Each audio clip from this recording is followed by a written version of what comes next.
Hi welcome back to my channel. ఈరోజు కథ నీ జతగా 10వ భాగాన్ని వినేద్దాం. కాలం చాలా వేగంగా పరిగెడుతూ పెళ్లి టైంని దగ్గరికి తీసుకొస్తుంది. జరగాల్సిన పనులన్నీ జరుగుతూ ఉంటాయి.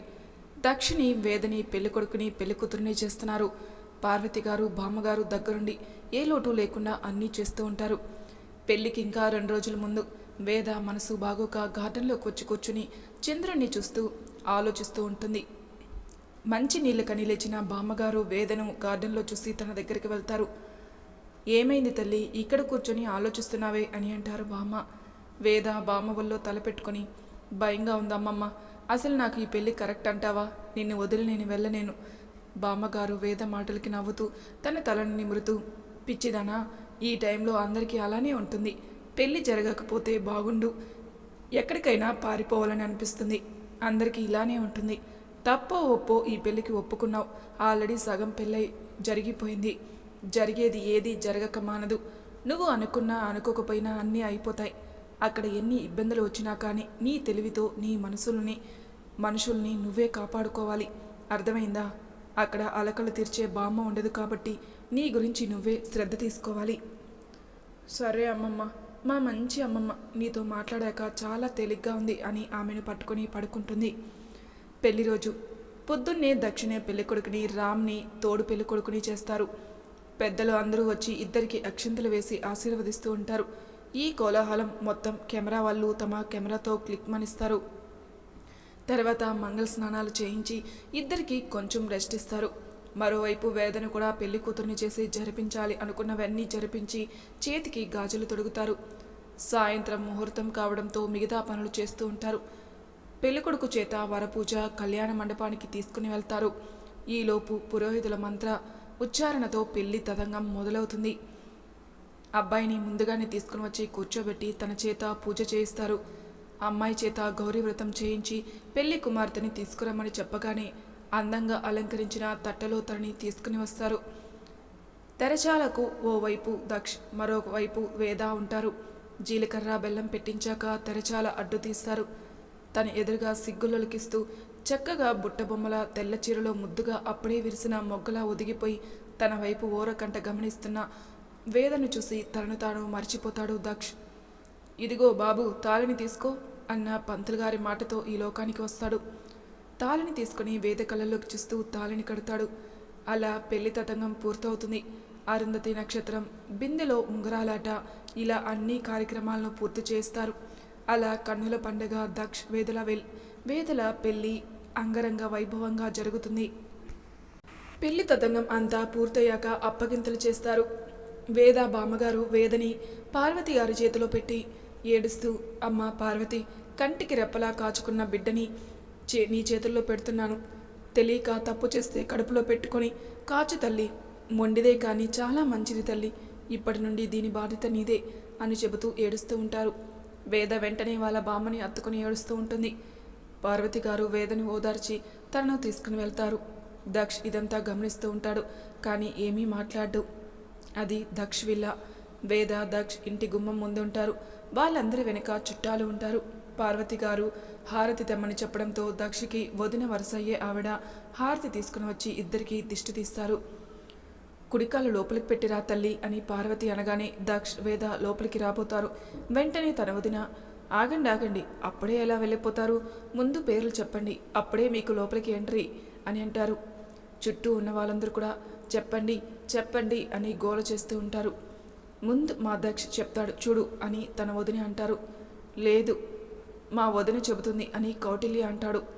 దక్ష్ ముందు నువ్వు చెప్పరా అని అందరూ అంటూ ఉంటే వేద సిగ్గుపడుతూ ఉంటుంది. దక్ష్ వేద వైపు చూసి మనసులో, ఇప్పుడు మనం చెప్పకపోతే అందరూ ముందు లోకమైపోతాం. ఆగండి, నేను చెప్తాను అని అనగానే అందరూ ఆతృతగా చూస్తూ ఉన్నారు. నేను వేద వచ్చాం అని అనగానే అందరూ చప్పట్లు కొడతారు. వేద దక్ష వైపు చిన్నగా స్మైల్ ఇస్తూ ఉంటుంది. వేద, ఇప్పుడు నువ్వు చెప్పు అన్నది స్వాతి.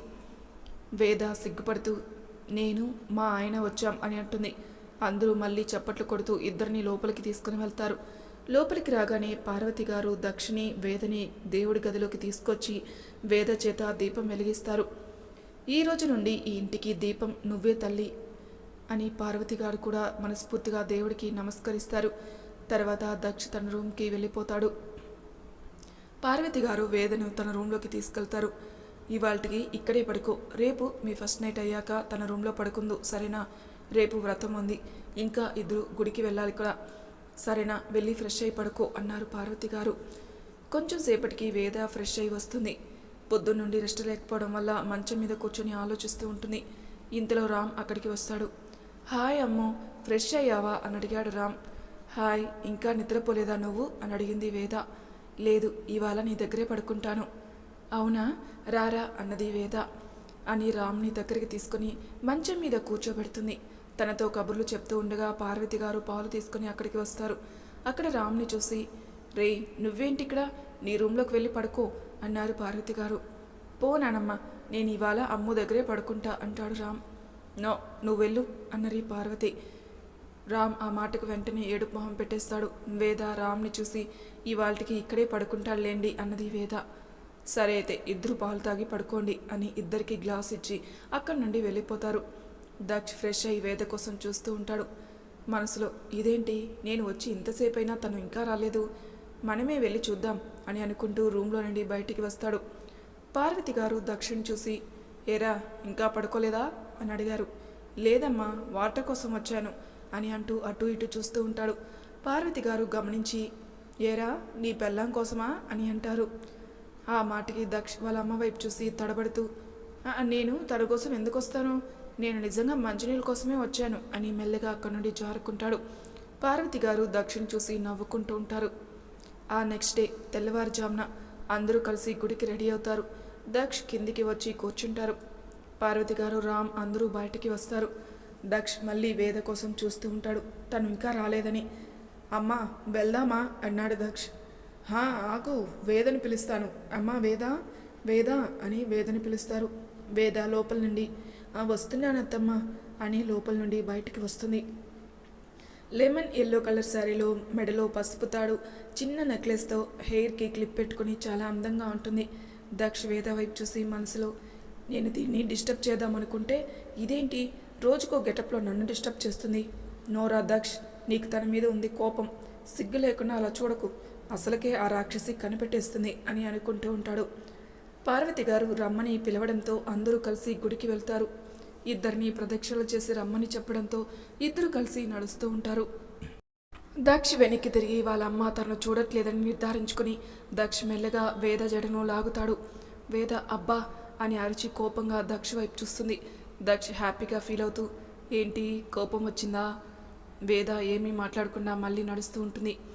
ఏంటి పిల్ల ఏం తిట్టుకున్నా వెళ్ళిపోతుంది అని తనను అనుసరిస్తూ ఉంటాడు.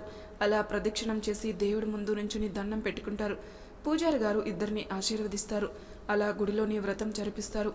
వ్రతం అయిపోయిన తర్వాత పార్వతి గారు దక్ష్ వేదలతో, ఒక్క నిమిషం, నేను ఇప్పుడే పంతులు గారిని కలిసి వస్తాను అని అంటారు. ఇద్దరు తలూపుతారు. పార్వతి గారు పూజారి గారి దగ్గరికి వెళ్ళి మాట్లాడతారు. పార్వతి గారు పూజారి గారి దగ్గరికి వెళ్ళడంతో దక్ష్ దొరికిందే ఛాన్స్ అనుకుని వేదను పక్కకు తీసుకెళ్తాడు. నా చెయ్యి వదులు అని దక్ష్ కావాలని చెయ్యి ఇంకొంచెం గట్టిగా పట్టుకుంటాడు.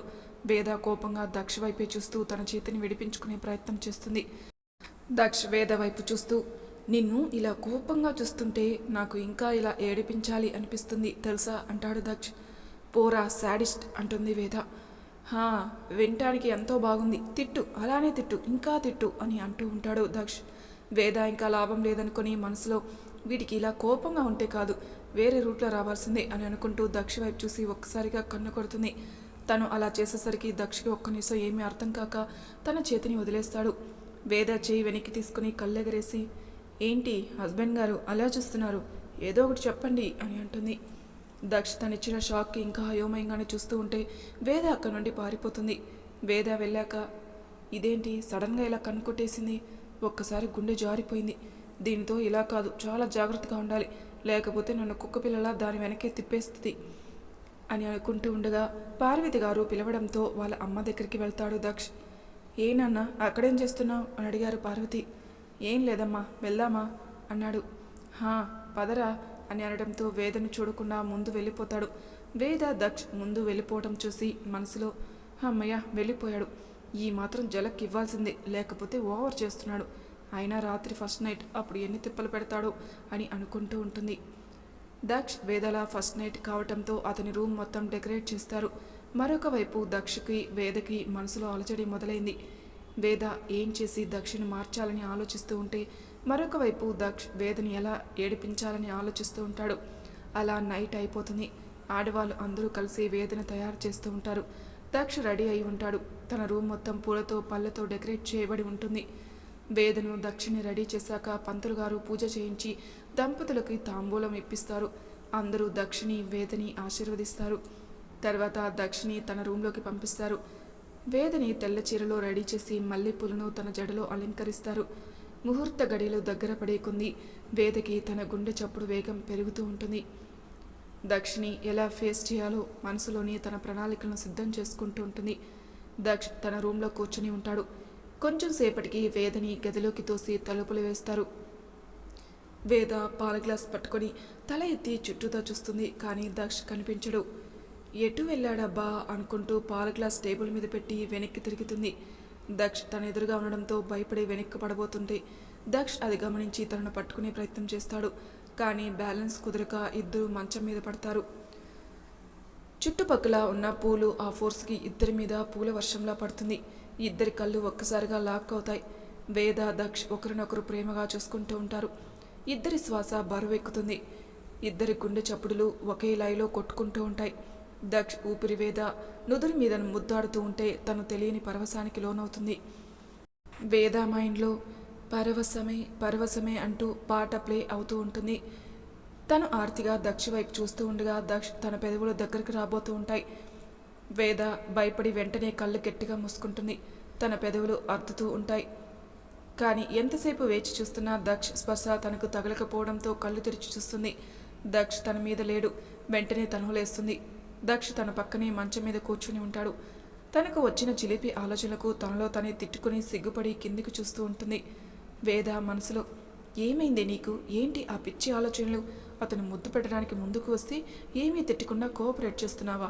ఛే, అతను ఇప్పుడు ఏమనుకుంటాడు నీ గురించి అని తిట్టుకుంటూ ఆలోచిస్తూ దక్ష్ ఎందుకు అంత మౌనంగా ఉన్నాడా అని ఆలోచిస్తూ ఉంటుంది. ఇంతకీ దక్ష ఆలోచనలు ఎలా ఉన్నాయో ఏంటో మరి తర్వాయి భాగంలో తెలుసుకుందాం. అంతవరకు నా ఛానల్ని సబ్స్క్రైబ్ చేయని వాళ్ళు ప్లీజ్ సబ్స్క్రైబ్ చేసుకోండి. లైక్ చేసి షేర్ చేయండి. మీ అభిప్రాయాలు నాకు కామెంట్ రూపంలో తెలియజేయండి. Thank you for listening.